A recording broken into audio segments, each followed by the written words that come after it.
Titigil na po ako sa pag-aaral. Bakit naman? Makikipisa na po kami ni Inay sa kabilang bayan, sa kamag-anak ni Itay. Sayang naman.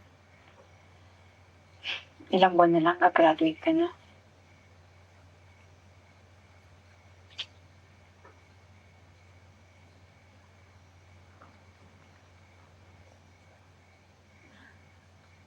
Alam mo, napamahal sa akin si Popoy.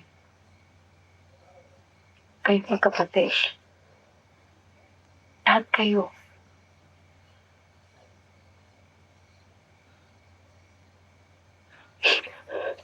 Kailan ba alis niya? Sa isang araw po.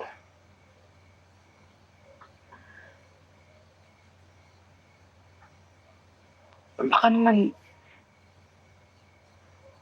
pwedeng ipagpaliban niyo muna ng ilang araw. Sigurado ako kung si Popoy tatanungin. Kung gusto niya matuloy tayo sa contest, hindi ba? Patay na ho si Popoy, ma'am. Contest pa rin nasa isip niyo.